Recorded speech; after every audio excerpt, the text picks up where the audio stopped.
my husband and I met at the University of Tennessee while he was stalking me.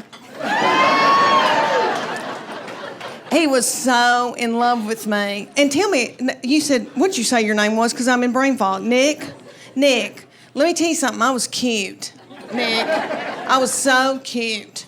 I was thin, and I had eyebrows. And my husband was so tickled with me that he bought me presents for no reason, no special occasion. I guess you boys know what he was after. He got it. So now, and that was sinful. It was the 80s. So I had a bunch of kids by him and married him, had a bunch of kids, and then now, Lord, we've been married, it'll be 28 years in April. Thank you, y'all. I truly believe that he would not pull me out of a burning vehicle.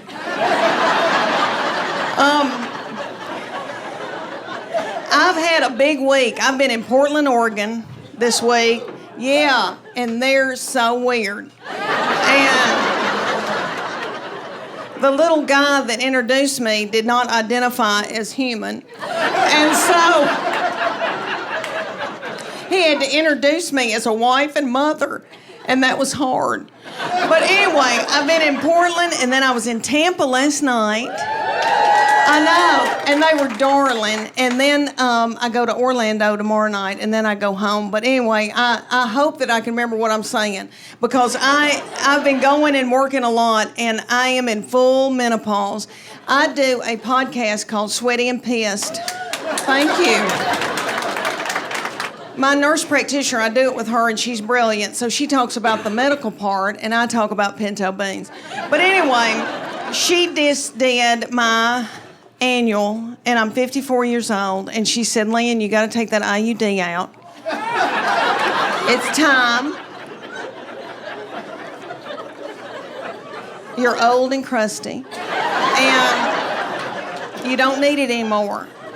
And it hurt my feelings, because I always thought I'd be able to have children as long as I lived, which was crazy, because I'm 54, I'd leave a baby at Target by accident. But anyway, she put on a big headlamp, went in and got it, and then let me borrow it later for a hike. But let me tell y'all, my husband never had a vasectomy, and he said, I'm not going to get one, Leanne, because what if something happens to you? I know, and I need to marry a young woman, and she wants children. And I said, bless her heart. I'll pray for her. Please don't put a tight budget on her like you have me.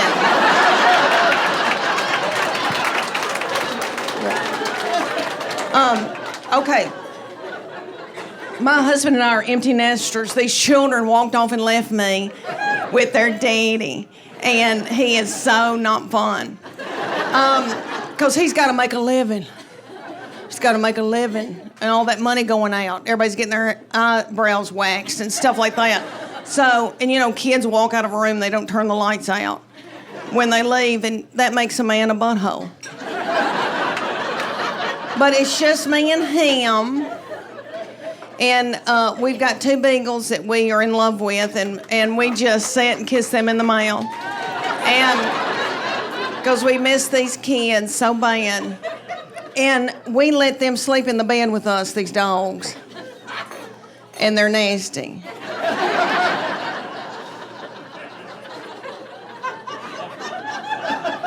He looks smart. Do you do math? I know it, honey. I get it. I dig it. Okay, so I didn't mean to get off on that tangent. Okay, so we get in the bed. We've got 2 beagles. The oldest one is from Ogden, Utah. My husband got him on a business trip and flew out there on a company plane, and the plane needed to be worked on, and so he went to a parking lot and called me and said, there's a man in a parking lot with a box full of beagles, puppies, and I want one of them. And I said, this isn't a good time for me. And he said, it'll be fine, and hung up the phone. But that beagle has been yummy, and he's now 12 years old. He's a little old man, white in the face. I know he's yummy, and my husband worships him. So we get in the bed, and my husband pulls him up to him and spoons him in the bed. And that old beagle looks at me like,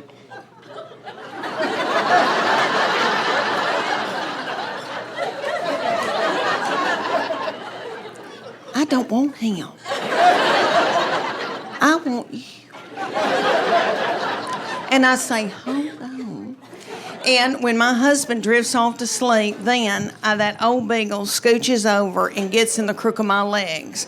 All right, and he's a hot, hairy beagle. I'm in full menopause. So menopause, for y'all that haven't gone through it yet, you feel like you're being microwaved from within. And it comes out the top of your head. And it's really bad at night. It's covers off, covers on, covers off, covers on. It makes you bitter.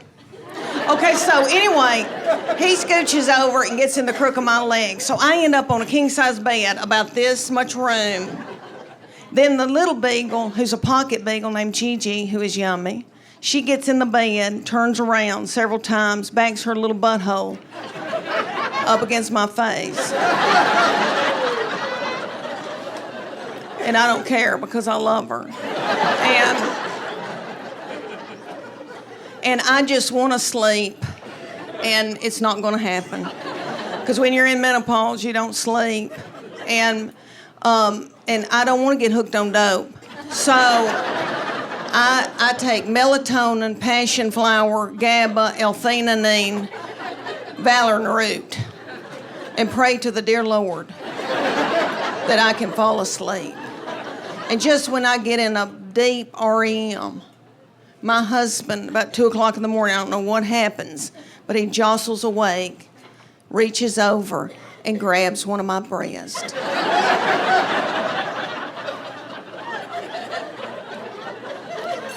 And it puts me into a blind rage.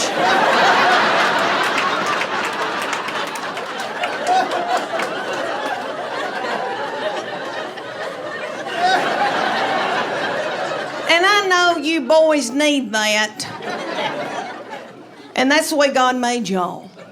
And when I get to heaven, I'm going to ask him about it. That's how y'all show love.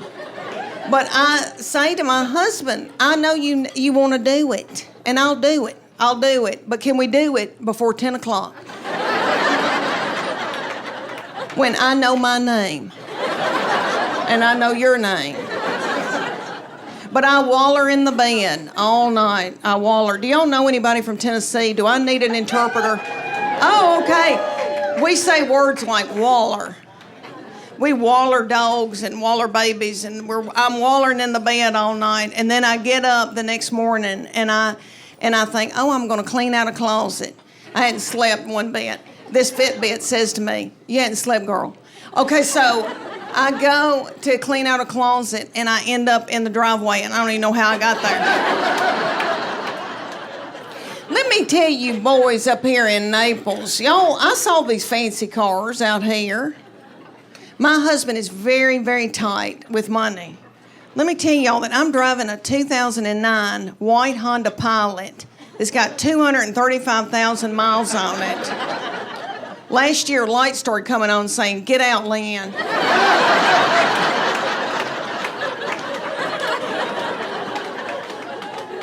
My husband drives a Tahoe, and the T and A is gone.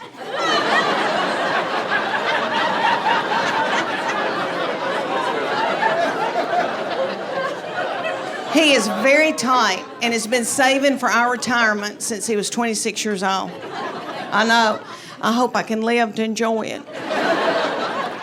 But he doesn't like to spend money. So anyway, I need to get a new car, and I've been looking out here in this parking lot. If God forbid something happened to him, I'd go on Weight Watchers and come down here.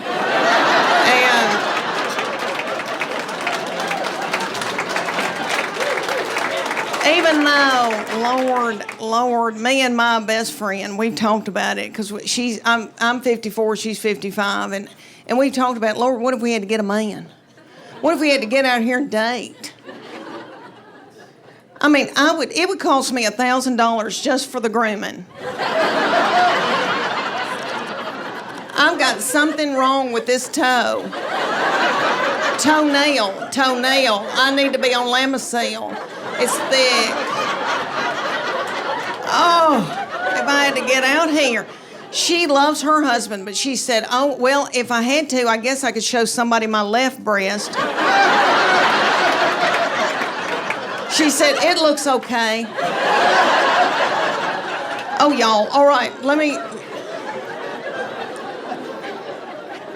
tell y'all that I've got 3 children I'm in love with, and I wanted more. And I told their daddy I want a 4th baby, and he said, y'all are sucking the financial life out of me. So he bought me a dachshund. We were living down in Texas, and she was a doll baby, and she lived to be a little old woman, and she had thyroid issues, and so did I. And so we had to get on thyroid medication at the same time, and we both gained a lot of weight. And I was walking her in our neighborhood, and a little girl came out and said, can I pet your groundhog? But anyway, all right. The 3 children I did get to have been a blessing, and I'm in love with them. I've got a boy and 2 girls. And my boy has been so much easier to raise. Who do you think's easier to raise, boys or girls? Just yell it out. Boys. Every once in a while, there'll be a frail little woman yell out, girl. But I think she's being threatened. No, I love my girls. And I know that when I'm in the nursing home, they'll be the ones to come and pluck my chin hairs. But my boy has been so easy. And I got to tell y'all, I think firstborn, they are, they want to please you and that kind of thing. But he was born an old man. Have you known anybody that was born an old soul? He was born an 80-year-old man. He has had a garden since he was in 6th grade. He cans his own food. I know. Yummy. I know. Woodworks. Makes his own spoons. I know. He wanted to learn how to play the banjo and the mountain dulcimer and the mandolin when he was in middle school with khaki breeches on. Okay, that angel from heaven. So we call him our little Billy Graham. He's been very spiritually mature. I did not do it. My husband didn't do it. We're full of sin. But we've been washing the blood. But anyway, so my boy has loved gospel bluegrass. His favorite artist is Dr. Ralph Stanley. Little Dr. Ralph Stanley's no longer with us, but he lived to be in his 90s, and he was the godfather of Mountain Soul. And he came to Knoxville, to the Bijou Theater, and I took my boy, he was about 15, and little Dr. Ralph, they propped him up on stage. Had a little cowboy hat propped up on his head. Almost threw my panties at him. Because that's what you do at Tom Jones. But anyway, I was sitting there listening to Dr. Ralph sing a song about a robin laid an egg on Daddy's grave. And I thought, how many teenagers are listening to this? What are teenagers listening to?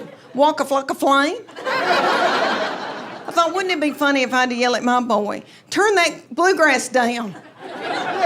If I hear I Saw the Light one more time.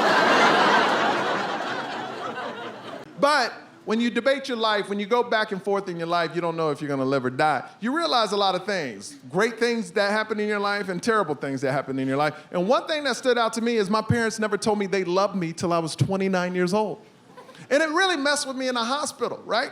So before I get into that story, I got to tell you about my parents. If you haven't seen my last special, my dad is black, born and raised in Louisiana, has a PhD in nuclear physics, and served our country in the Army, people. Right.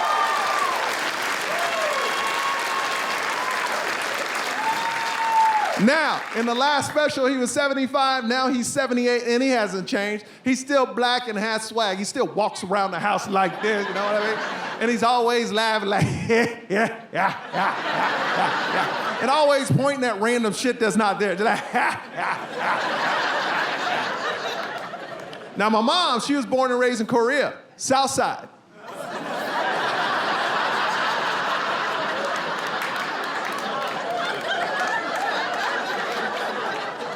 Now we know who doesn't watch the news in this room. I said it in my last special Blasian. It's tough having an Asian mom because if they think it, they say it, they have no filter. My mom just turned 70 and now all bets are off. She does not care. I never thought my mom could be worse. My mom won't even say people's names to me anymore because she would rather describe them to me. She calls me the other day and goes, you know what? I like your friend, he nice. I go, which one? She goes, fat boy, small feet. But I knew exactly who she was talking about. Because with my mom will say things that make you mad. She will say things that make you want to fight. But my mom really feels that she can say anything to anybody. Because it's a truth. Oh, you don't like truth? Why you mad? It's a truth. Do I lie? Do I lie?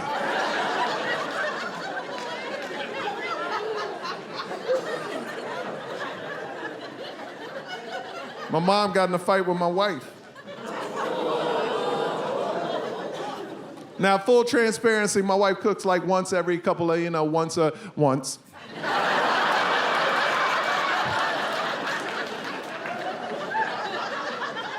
So my mom walks into our new house and goes, oh, what a beautiful kitchen for no cooking.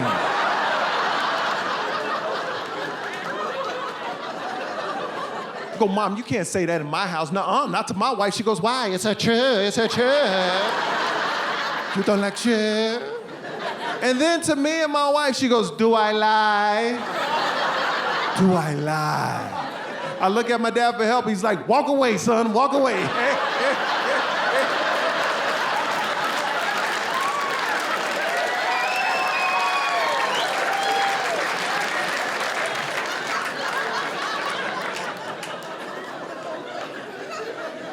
I love being a mom, I do. I'm a pretty good mom because the first decision that I had to make for my daughter, it was the right decision. My daughter, her due date was 9/11, and honestly, I was just like any other day, like literally any other day. She has a lot on her plate. She already has 2 moms. We don't need to give her a September 11th birthday. So I went in there and I told the doctor, I was like, hey, can we either like speed this up or really slow it down? And he was all for it in a way where I was like, this seems wrong. He's like, yeah, let's do this. He gave me all the drugs, I pushed so hard, I broke my body. I had so many stitches, couldn't walk for 6 weeks after. And my daughter was born at 11:45 p.m. on September 10th. Yeah, thank you. So, obviously, 9/11 we will never forget. But unfortunately, 9/10 is my 9/11.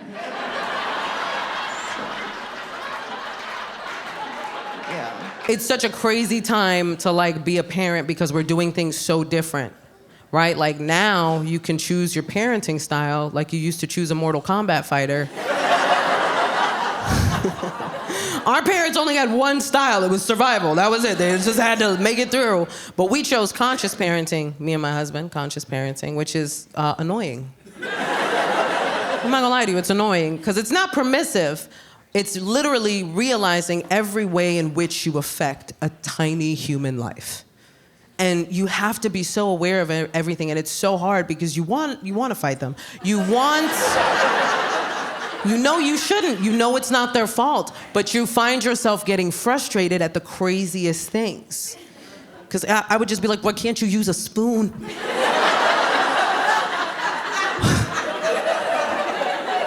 Give my son a spoon, he's like, no, you crackhead.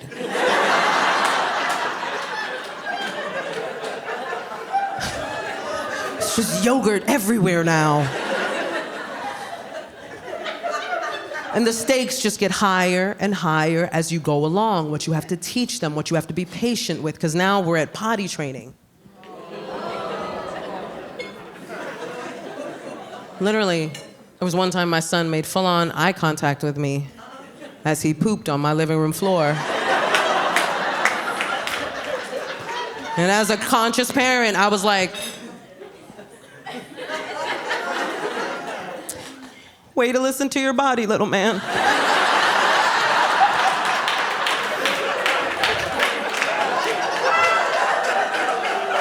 What am I gonna do? What am I gonna do? He's a kid, he doesn't know any better. What am I gonna roll up a newspaper, bang him on the head with it, push his face in it? No, bad baby!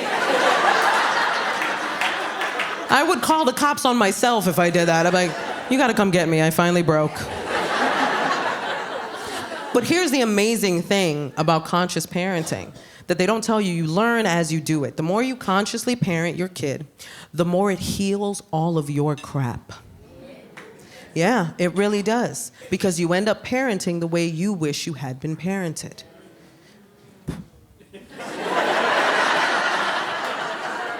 I found this out in the moment with my son because we do affirmations every morning.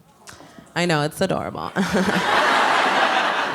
Don't get it twisted, it's Snoop Dogg affirmations. I want to thank me. No, it's a great affirmation. No, Snoop Dogg has a kid show. If you don't know, it's amazing. Yeah, right? Doggyland. If you don't know about it, watch it. He plays a character named Bow Wizzle. You're welcome. The songs all slap. You're welcome. So we were doing our Snoop Dogg affirmations, and my son has that cute little toddler voice, you know what I mean? Like that, like I was like, say, I am strong. And he's like, I am strong. Like, say, I am brave. He's like, I am brave. And then I felt it, like all the stuff I didn't get. You know what I mean? In that moment, I felt that. And like, before I knew it, I was like, say, I am loved.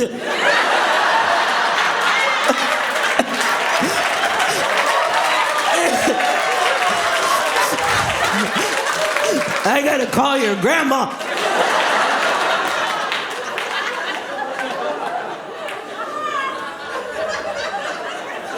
I didn't even see that coming, man.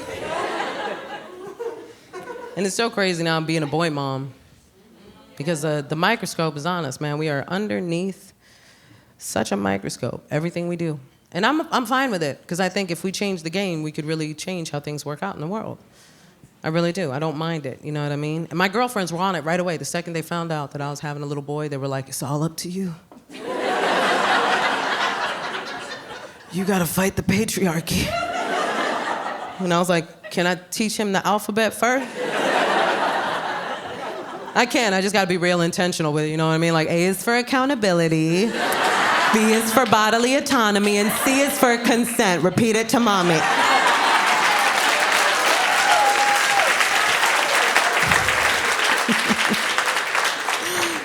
You have to be aware of these things, you know what I mean?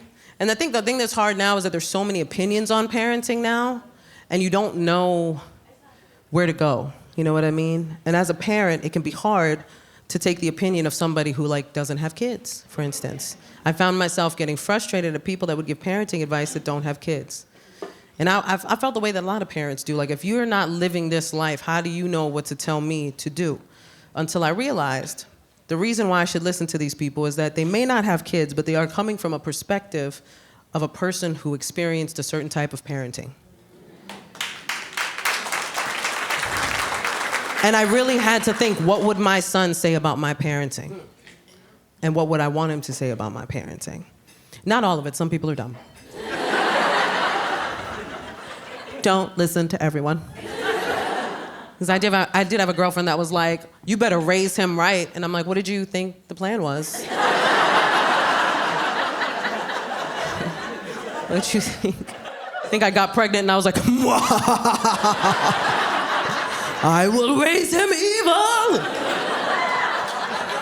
Go forth and destroy my child.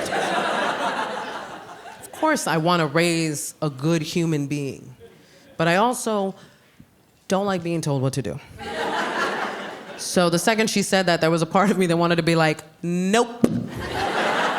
I was gonna, but then you had said what you said. Now I gotta make sure he has a misogynistic podcast by the age of 7. Just sitting there with some big old headphones like, as a alpha male.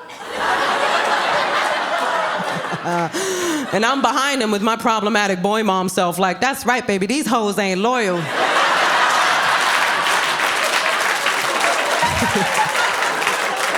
It's just me and you forever.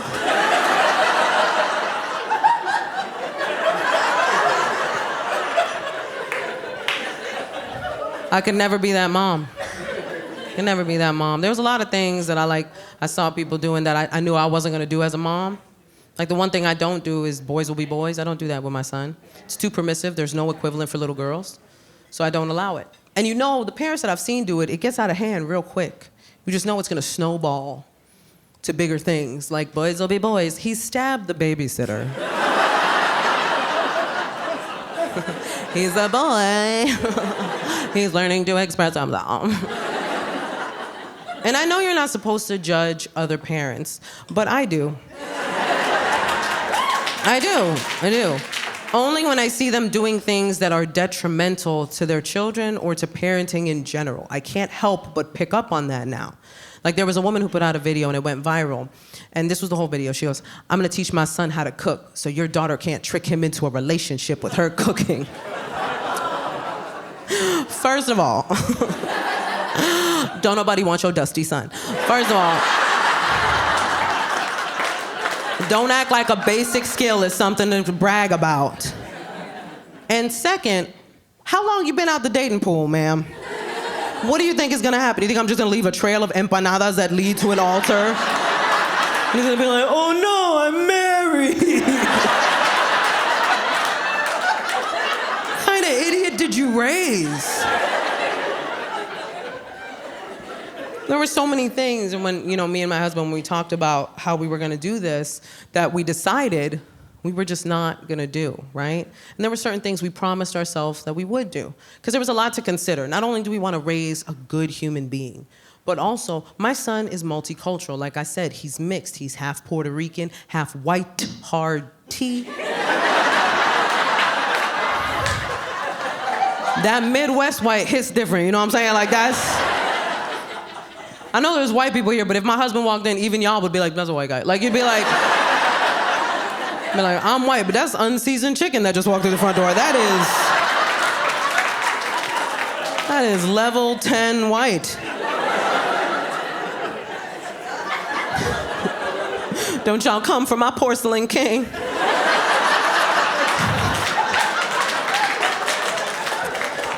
There's a couple guys in the audience that are like, porcelain king.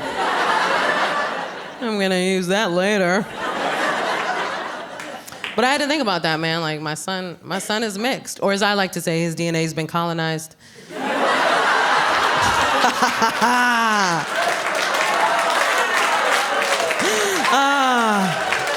That is my favorite way of saying it. Because people are always like, wait a minute. She snuck in history. I have to think about that, though. Honestly, as the mother of a mixed child, I have to think about the fact that a lot of his childhood is going to be me explaining my half of his makeup and the history of those people. And I know he's gonna have questions, because all kids have questions, and I'm petrified. Because I don't know if you've heard the level of questions these children are asking, but these are Jeopardy level questions. And I am, quite honestly, not prepared.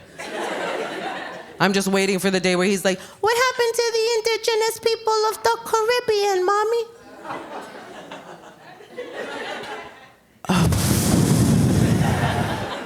And then I just look at his dad.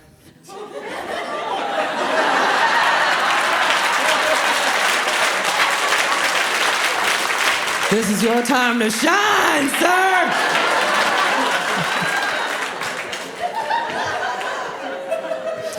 My poor son is walking around like, I come from the oppressor and the oppressed.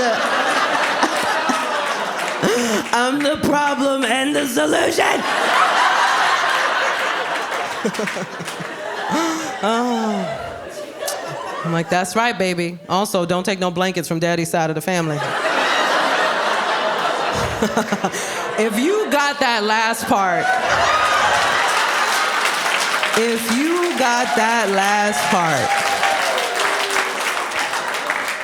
I love you from the bottom of my heart.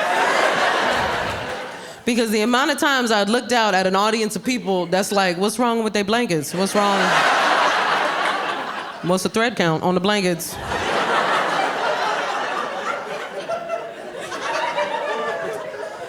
I'm proud of my son. He's doing great. He speaks English and Spanish. And yeah. Humble brag. And really, look, if you're in the audience and you're Latino, Latina, Latine, Latinx, any of them, and you don't speak Spanish, that is okay. It doesn't make you lesser. It doesn't mean that people should make you feel lesser. I spent a lot of my younger years so judged because I didn't speak Spanish well enough for the people around me that I just stopped altogether and didn't learn till I was older. And here's the thing, I'm also third generation. And if you're third generation, then you know what I'm talking about. By the time I came around, everybody had assimilated already. So English was the norm in our household. When my parents were growing up, it was different. They spoke Spanish only inside the house. But that's because at that time, there was something called a gag law, where Puerto Ricans could not display a Puerto Rican flag or speak or sing any patriotic songs. So it was dangerous to speak Spanish outside of the house. So for me, I didn't speak it in the house. I only spoke English, so I learned it from all of my coworkers when I started working. And all of my coworkers were Mexican.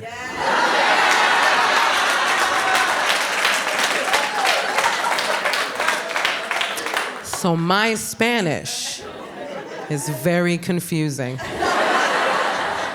Because I'm a Puerto Rican who speaks Spanish with a Mexican accent, but uses Puerto Rican and Mexican terminology. My Spanish sounds like what a ransom note looks like.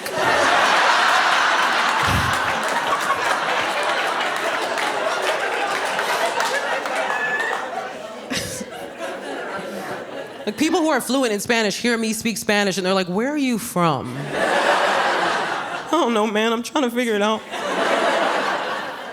My son does, he speaks Spanish, but he's nervous in Spanish, so he like whispers in Spanish. I know, it's adorable and creepy, huh? Kids do not know the rules of whispering, so they just like do it whenever. I'll be like washing the dishes and behind me I hear, siete.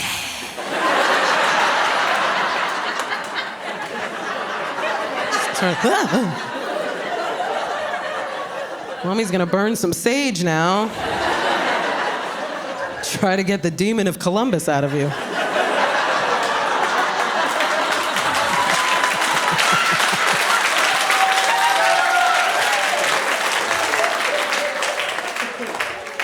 Talking about kids and marriage, where a lot of people would make graphic jokes about how those children were conceived, how they were brought into the world. I will not be doing that because my husband is a very private person. He would have you know that we reproduce asexually. Like amoeba. He is so uptight about this kind of thing that he will not even send me any flirty texts. I try. A couple weeks ago, I texted him, hey there, looking pretty sexy today. He replied, received. With a period. I said, what are you worried about? We're married. He said, you're not thinking. What about this? What if we got into legal trouble and our phones got subpoenaed and our texts to one another were read aloud in open court? I said, okay, if that scenario played out, we would have a lot bigger issues than a couple of eggplant emoji. I'm so glad I don't have to date anymore because, like, as soon as I got married, I lost all charm and ability to flirt. Like, and I get it. Like, I'm married. I'm not supposed to be flirting. But, like, even if I'm just at the grocery store and a guy's, like, trying to be flirty with me, I get so awkward. Like, if a guy tries to flirt with me, I'm like, hi.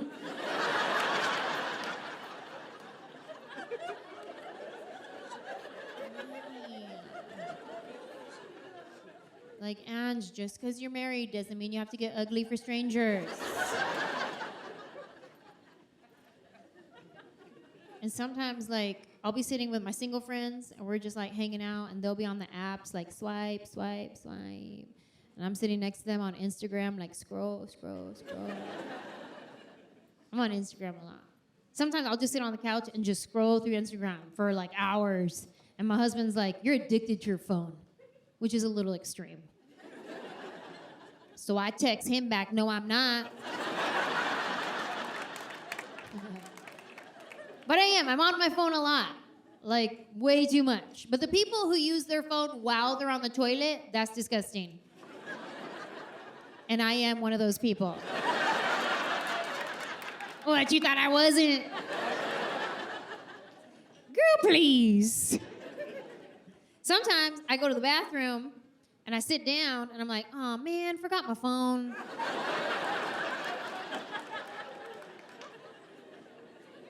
And I just gotta sit there all bored.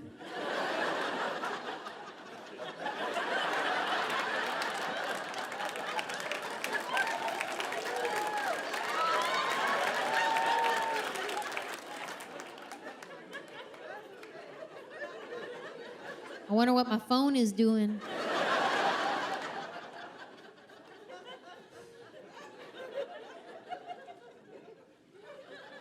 I have crown molding?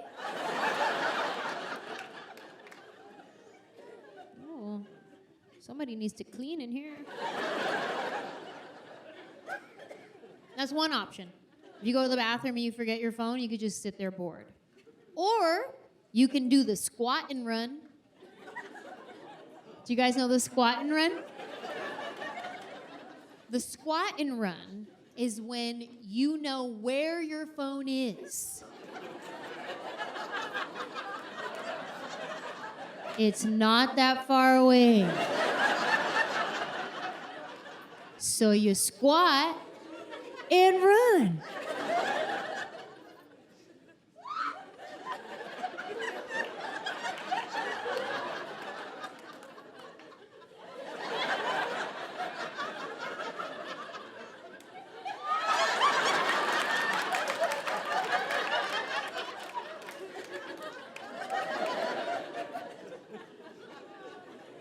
An option.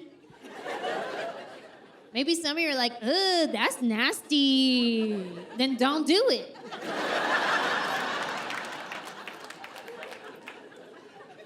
This is how bad it's gotten. I used to take my phone with me to the bathroom only when I knew I was gonna be there for a while. But now, even if I just have to pee, I take my phone. I sit down, I pee, start scrolling through Instagram. Next thing you know, been there so long, gotta pee again. 2 pee cycles? It's a problem. If you go to the bathroom, you forget your phone, these are your options. You can sit there bored, do the squat and run, or you can call for an assist.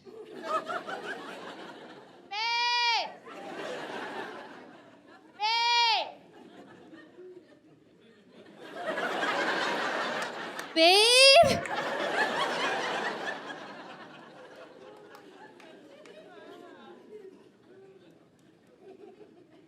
He gives me anxiety even when I'm on the toilet.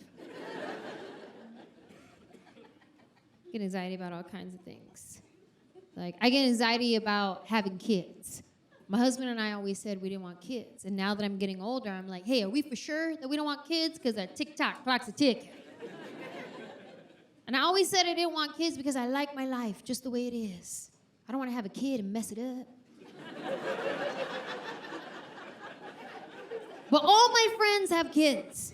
Like my friend Maya, she has 2 kids. She'll tell me sometimes, she'll be like, oh my God, Mateo has the flu. He was throwing up all night. I had to be up at 5 a.m. to go to work. Then I have to pick up Noah from school with foot, hand, mouth disease, whatever that is.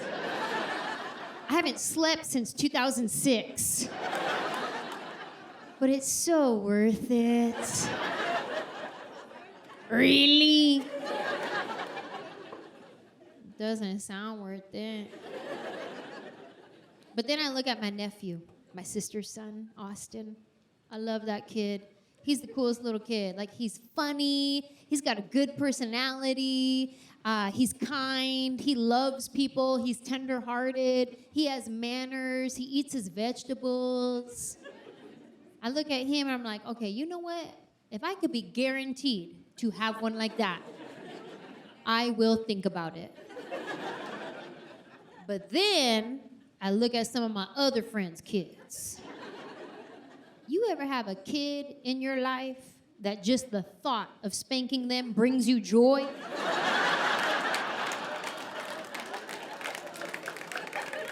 Because I have some kids in my life that I'd be like, ooh, you wait till your mom turns around.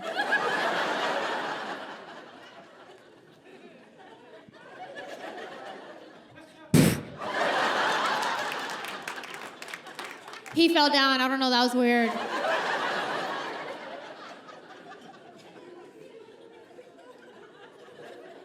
When you don't want kids, you take precautions to make sure you don't have them, like birth control. Well, birth control has hormones, and hormones gave me melasma. You know what melasma is? It's a brown skin mustache. Yeah, I have a mustache. You can't see it because I'm wearing makeup. But when I'm not wearing makeup, I look like my brother. That's messed up. Sometimes if I don't want to wear makeup and just be fresh-faced, go run some errands, when I get to the store, they ask me my preferred pronouns. They go, excuse me, ma'am. I'm sorry, sir. I'm sorry, they. Any of those work, thanks. So now I have a dilemma. Do I want a brown mustache or brown babies? My wife, she's white. Whoa, it got quiet, okay. But my wife is just not white. She white. Now, I know a lot of people in here are white, and you're questioning yourselves right now going, am I white? No. My wife is whiter than you. My wife is from Gillette, Wyoming white.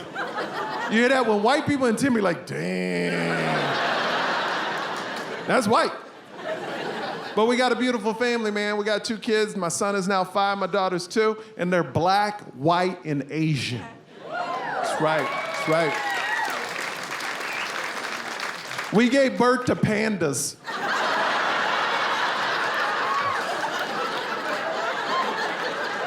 We call them Ling Ling and Sing Sing.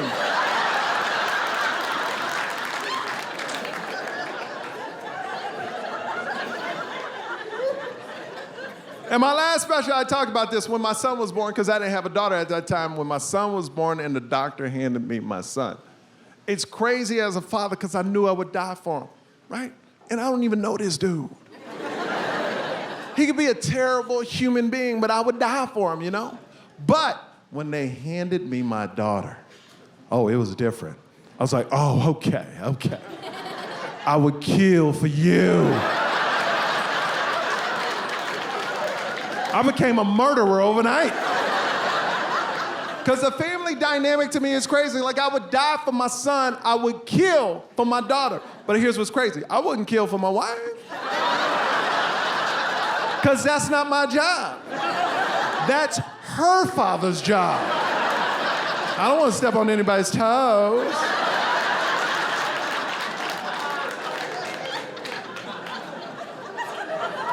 Because I love both of my kids the same. But the love is in different directions. My son, I want him to be able to take care of himself, be strong. But I know for the rest of my life, I'm going to protect my daughter. 100%. And what's the biggest threat to women? Men. Look at that. Men. So now I hate all men. I became a lesbian activist overnight. / murderer. I'm Ellen DeGeneres with a gun. Because every man's a threat to my daughter. Every single man eventually will be a threat to my daughter. I hate my son. Sometimes I hate my son. Why? Because he's a threat to my daughter. We all have baby cams and watching my kids play. My daughter's playing with her little toy. My son walks over and grabs the toy from her. I get so angry, but then my daughter grabs it back and I'm like, yeah, that's my baby girl. Right? Don't take no man's crap. But then my son looks around to see if anybody's watching. Starts backing up where she is, and he hits her with his butt. And she falls to the ground and starts crying. I get so angry inside. I'm so mad. I want to this little dude up, right? But I can't. He's only 5, and it's not a fair fight. It's not a fair fight. All I can do is scream and like, hey, you better stop that. And he runs off. But my daughter could hit my son with a brick in the face. I'd be like, hey, girl, good job, good job. I don't actually worry about my boyfriend cheating on me. I feel like men's bodies start to really turn on them in their 40s. He has to wake up every 2 hours in the night to pee. And when I see him in the morning with bags under his eyes, I hug him and I go, babe, I'm sorry you didn't sleep well. And then I think, you're too exhausted to cheat on me. You're not getting enough REM to pull off 2 relationships. I like you slow like this. Can catch you if I need to. Get back here. But now the second I see him start to reach for melatonin, I'm like, the f*** are you resting up for, huh? You stay sleepy. I've got to be a better person for my children. I can't let them see who I really am. Look away, children. Don't look at Mama in the eye. Look away. The only way I know how to parent my children is to lie to them. We all lie to our children. Every parent lies to our children, particularly when they're young. There's three fundamental lies that we say to our kids, yeah? Number 1, Father Christmas. Apparently he's a thing. Yeah, we've all agreed that, not just in this country, it seems to be international. We've all agreed that Father Christmas is a thing. I say to my kids, now listen, don't you talk to strangers, especially any strange men, right? But Christmas night, some big fat fella will be popping into your bedroom to drop off some presents, okay? I know it's a mixed message, but don't worry about it. Number 2, the tooth fairy. My kids are not freaked out by this at all. They have accepted this. We have told them that some tiny little... What is it? Some tiny little thing is going to be buzzing around at night. It's going to nick their teeth and leave some money under the pillow, and they're like, Mama, I can't wait. Surely that's the stuff of nightmares, isn't it? Can you imagine going to sleep at night knowing that was going to happen? You wouldn't be able to sleep. You'd be like that. Where is it? Is it? Number 3, the biggest lie of all that we say to our children, and that is, everything's gonna be all right. We have to say that. We have to say that to our kids for when we are confronted by questions from our children. Questions, right? Questions like this. Mama, I've got a question for you, Mama. Mama, Mama, Mama, Mama, Mama, Mama, Mama, Mama, Mama, Mama. Whatever the fuck it is, could you just get on with it, mate? Because this is really painful, okay? So just let me know what it is, okay? Mama, does global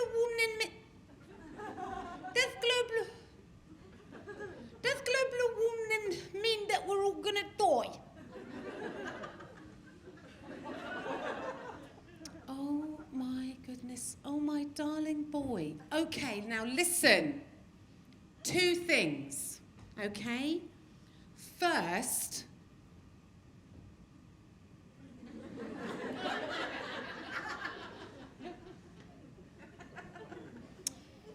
what are we going to do about that speech impediment?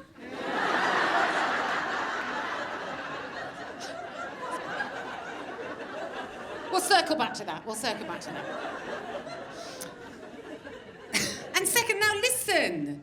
Of course, it doesn't mean that we're all going to die. Okay, darling? It doesn't mean that. All it means is that the planet's got a bad tum-tum. The planet not feeling very well. But if we all do our bit, you know what? We can make the planet feel better. Oh, Mama, I want to make the planet feel better, so I'm going to take my paper straw and I'm going to put it in the recycling. Oh, darling. You do that.